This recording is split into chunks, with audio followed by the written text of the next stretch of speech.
بیماریاں دو طرح کی ہوتی ہیں، ایک روحانی اور ایک جسمانی۔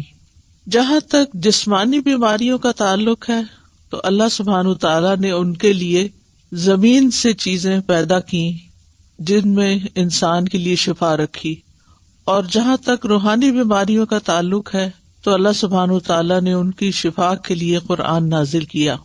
بہرحال کوئی بیماری ایسی نہیں کہ جس کے لیے اللہ نے دوا نہ اتاری ہو۔ اسی سلسلے کی یہ حدیث ہے، ان ابی ہریرہ رضی اللہ عنہ عن النبی صلی اللہ علیہ وسلم قال ما انزل اللہ داء الا انزل له شفاء، کتاب الطب۔ ابو ہریرہ رضی اللہ عنہ نبی کریم صلی اللہ علیہ وسلم سے روایت کرتے ہیں، آپ صلی اللہ علیہ وسلم نے فرمایا، اللہ نے کوئی ایسی بیماری نہیں اتاری جس کی دوا نہ اتاری ہو۔ ما انزل اللہ داء، یعنی اللہ نے جو بھی کوئی بیماری پیدا کی ہے اس کے لیے شفا کا سبب بھی پیدا کیا ہے، یعنی جسمانی بیماریوں کے لیے بھی اور روحانی بیماریوں کے لیے بھی، یعنی کوئی بھی بیماری ایسی نہیں۔ ما انزل اللہ داء الا انزل له شفاء، مگر یہ کہ اس کی شفا بھی رکھی ہے اللہ نے۔ تو چونکہ اللہ سبحانہ تعالی نے آسمانی اسباب کے ذریعے بیماری کی شفا کو پیدا کیا تو اس کے لیے اتارنے کا لفظ آیا ہے، انزلہ، اتارا۔ انزال کے کئی ایک معنی علماء نے یہاں پر کیے ہیں۔ ایک قول یہ ہے کہ اس کے اتارنے سے مراد یہ ہے کہ اللہ نے اپنے بندوں کو اس کے متعلق آگاہ کیا ہے، یعنی خبردار کیا ہے، بتایا ہے۔ ایک اور قول یہ ہے کہ رسول اللہ صلی اللہ علیہ وسلم نے ہر بیماری اور اس کے علاج کے متعلق عمومی طور پر خبر دی ہے، یعنی بیماری بھی ہے، اس کی بھی خبر دی اور علاج بھی ہے۔ ایک قول یہ بھی ہے کہ ان دونوں کے اتارنے سے مراد ان کو پیدا کرنا ہے اور ان کا زمین میں رکھ دینا ہے، یعنی جیسا کہ حدیث میں اس خبر کی طرف اشارہ ہے کہ اللہ نے جو بیماری رکھی اس کے لیے علاج بھی رکھا، یعنی زمین پر رکھا۔ اور ایک اور قول یہ ہے کہ ان دونوں کے اتارنے سے ان کا فرشتوں کے ذریعے اتارنا مراد ہے، وہ فرشتے جو انسانی مخلوق کے نظام کے ساتھ مقرر کیے گئے ہیں۔ تو بیماری اور اس کا علاج فرشتوں کے ساتھ نازل کیا جاتا ہے۔ اور ایک قول یہ بھی ہے کہ اکثر بیماریاں اور ان کے علاج بارشوں کے اتارنے کے ذریعے سے ہوتے ہیں، جن سے غذائیں اور دوائیں اور دیگر چیزیں پیدا ہوتی ہیں۔ یعنی بارش اترتی تو زمین بہت کچھ اگاتی ہے، تو پھر اس میں بعض اوقات کچھ زمینیں ایسی ہوتی ہیں یا کوڑے کے ڈھیر ایسے ہوتے ہیں کہ جن پہ بارش پڑتی ہے تو وہاں سے جراثیم پیدا ہو کر بھی فضا میں پھیلتے ہیں، وہ بھی بیماریوں کا سبب بنتے ہیں۔ اسی طرح اچھی زمینوں پر جب بارش پڑتی ہے تو اچھی غذائیں پیدا ہوتی ہیں جو بندوں کو صحت مند رکھنے میں کام آتی ہیں، اور انہی میں پھر جنگلوں کے اندر ایسی جڑی بوٹیاں پیدا ہوتی ہیں کہ جن سے علاج کیا جاتا ہے۔ تو بہرحال دونوں چیزیں مقدر ہیں، اللہ کی تقدیر میں سے ہیں، اور یہ اللہ سبحانہ تعالیٰ کی مخلوق پر ایک مکمل مہربانی ہے کہ اگر اللہ تعالیٰ نے انسان کو بیماری کے ذریعے آزمایا ہے تو اس کے علاج کے لیے یا حل کے لیے اللہ نے دوائیں بھی پیدا کی ہیں۔ جیسے انسان اگر گناہ کے ذریعے آزمایا جاتا ہے، یعنی نفس کے کسی شر کی وجہ سے یا شیطان کی وجہ سے وہ آزمائش میں ہے، تو اللہ سبحانہ تعالیٰ نے ایسے اعمال بھی بتائے ہیں کہ جو گناہوں کو مٹانے کا سبب بنتے ہیں، جیسے استغفار وغیرہ ہے۔ اسی طرح ایک اور حدیث سے ہمیں یہ بھی پتہ چلتا ہے کہ سال میں ایک رات وبا اترتی ہے، اور یہ صحیح مسلم کی روایت ہے۔ نبی صلی اللہ علیہ وسلم نے فرمایا کہ برتن ڈھانپ دیا کرو اور مشکیزوں کے منہ باندھ دیا کرو، کیونکہ سال میں ایک رات ایسی بھی آتی ہے جس میں وبائیں اترتی ہیں اللہ کے اذن کے ساتھ، اور وہ ایسے برتن پر جسے ڈھانپا نہ گیا ہو یا وہ مشکیزہ جس کا منہ نہ باندھا گیا ہو اس پر سے گزرتی ہیں تو اس میں وہ داخل ہو جاتی ہیں۔ مثلاً پینے کی کوئی چیز رکھی ہوئی ہے، رات بھر ننگی رہی ہے اور اس میں وہ وبا داخل ہو چکی ہے، بیماری داخل ہو چکی ہے، اور صبح ہم اٹھتے ہیں اور بغیر بسم اللہ پڑھے اس کو پی جاتے ہیں تو بیماری جسم کے اندر چلی جاتی. پھر ایک بندے کے اندر جراثیم آتے ہیں تو وہاں سے وہ دوسرے کو لگ جاتے ہیں, تیسرے کو لگ جاتے ہیں, اور پھر وہ بیماری بہت سو تک پھیل جاتی ہے. تو بہرحال بیماری بھی اللہ کے اذن سے ہی آتی ہے اور ہمیں اس معاملے میں احتیاط بھی کرنے کی ضرورت ہے اور دوا اور علاج کی بھی ضرورت ہے.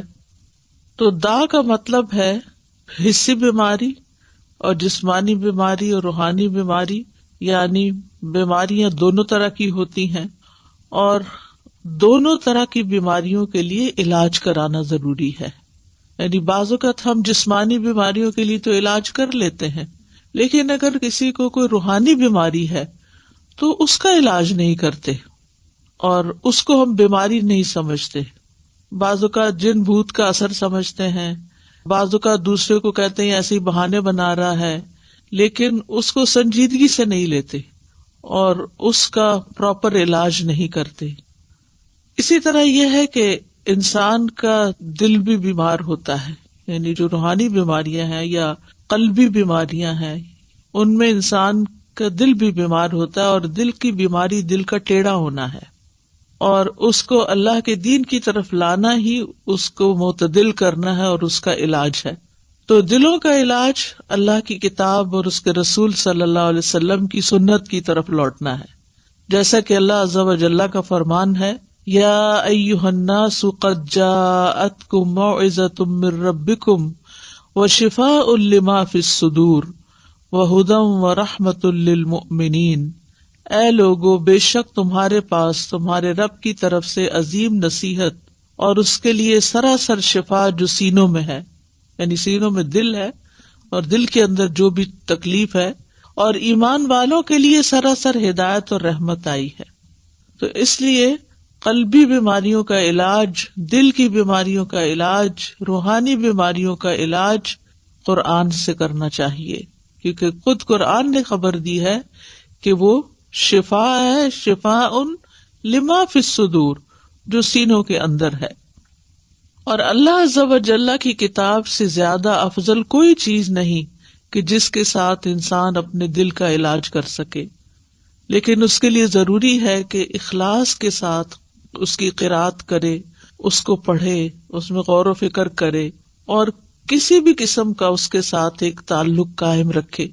اسی طرح بعض اوقات پورا قرآن اگر نہیں بھی پڑھتا یا بہت زیادہ تلاوت مریض نہیں بھی کر سکتا تو قرآن مجید سے سلیکٹڈ آیات بھی اس کو پڑھنے کے لیے دی جا سکتی ہیں.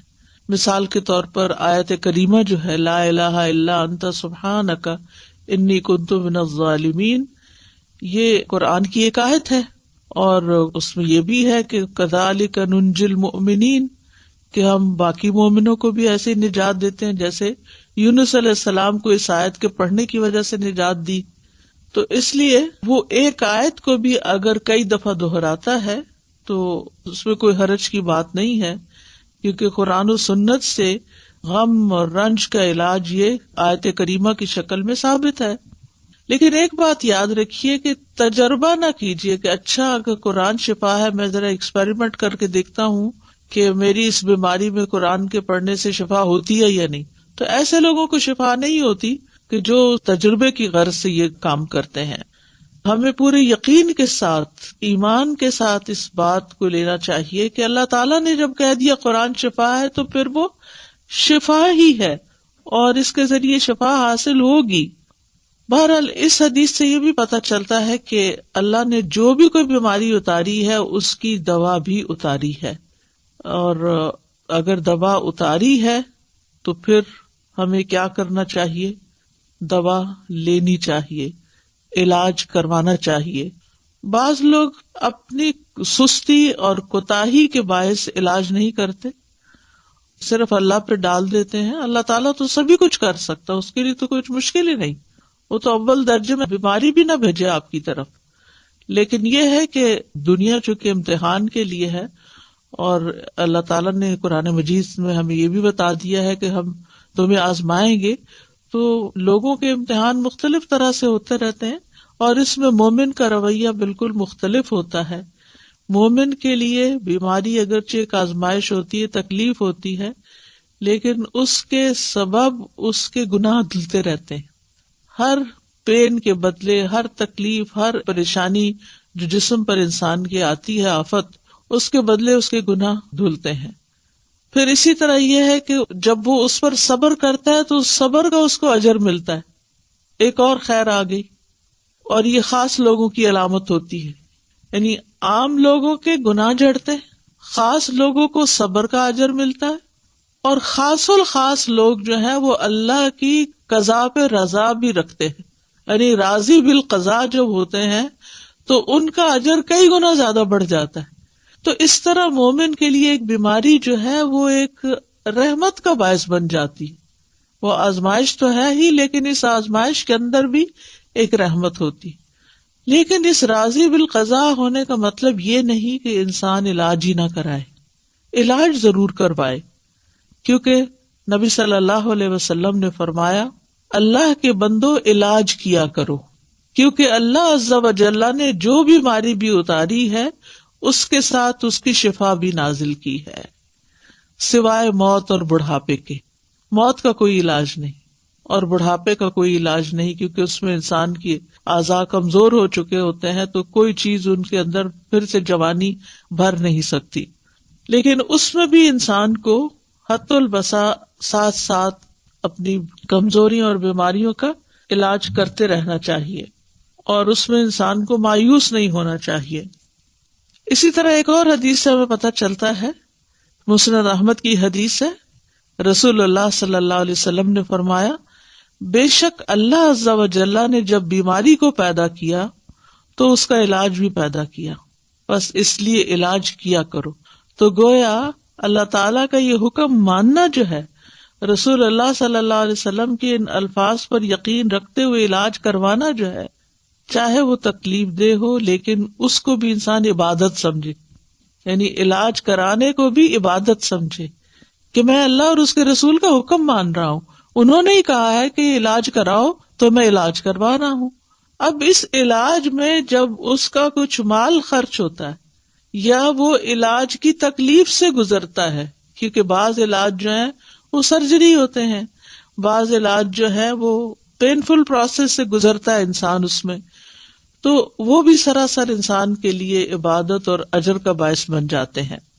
اسامہ بن شریک کہتے ہیں، میں نبی صلی اللہ علیہ وسلم کی خدمت میں پہنچا تو دیکھا کہ آپ کے صحابہ آپ کی مجلس میں ایسے بیٹھے تھے گویا ان کے سروں پر پرندے ہوں، یعنی بہت باادب اور پرسکون طریقے سے. چنانچہ میں نے سلام کیا اور بیٹھ گیا. ادھر ادھر سے بدوی لوگ آئے، بدو جو دیہاتوں میں رہنے والے تھے، اور انہوں نے پوچھا، اللہ کے رسول کیا ہم علاج کر لیا کریں، یعنی کوئی بیماری ہو تو علاج کریں؟ آپ نے فرمایا، دوا استعمال کیا کرو، بلا شبہ اللہ عز و جل نے کوئی بیماری پیدا نہیں کی مگر اس کی دوا بھی پیدا کی ہے، سوائے ایک بیماری کے، یعنی بڑھاپا. اچھا، بعض لوگ ہوتے ہیں وہ یہ کہتے ہیں کہ ہم نے آج تک کوئی دوا نہیں کھائی، اور اس میں بڑے فخر سے بتاتے ہیں ہمیں اگر کوئی بیماری ہو تو بس ہم صبر کر لیتے ہیں، بس دم درود سے کام لے لیتے ہیں اور بس ہمارے لیے وہی کافی ہو جاتا ہے. الحمدللہ یہ بھی اچھی بات ہے کہ آپ قرآن سے علاج کر لیتے ہیں اور کرنا چاہیے، لیکن اس کا یہ مطلب نہیں کہ کوئی اگر دوا کھا رہا ہے یا دوا کھانا کوئی بری بات ہے، کیونکہ نبی صلی اللہ علیہ وسلم نے کیا فرمایا ہے کہ دوا استعمال کیا کرو، تداوؤ، دوا استعمال کیا کرو. تو دوا کھانا جو ہے وہ کوئی غلط کام کرنا نہیں ہے، لیکن دوا سے شفا ملنا اللہ کے اذن سے ہے. دوا کے اندر شفا اللہ نے رکھی ہے، اللہ کے اذن سے شفا ہوتی. کوئی یہ نہیں کہہ سکتا کہ میں نے یہ چیز کھائی تو میں ٹھیک ہو گیا. نہیں، چیز نے ٹھیک نہیں کیا، اللہ کے اذن سے ٹھیک ہو گیا، کیونکہ اللہ کا اذن اس کو ہوا کہ اس بندے کے اندر یہ کیفیت پیدا کر دے، اس کی بیماری کی اصلاح کر دے، تو علاج ہو گیا، شفا ہو گئی. پھر اسی طرح آپ صلی اللہ علیہ وسلم نے فرمایا، علاج کروانا تقدیر کا حصہ ہے. اگر بیماری تقدیر سے ہے تو علاج بھی تقدیر سے ہے، اور یقیناً علاج اللہ تعالیٰ کے حکم سے ہی فائدہ دیتا ہے.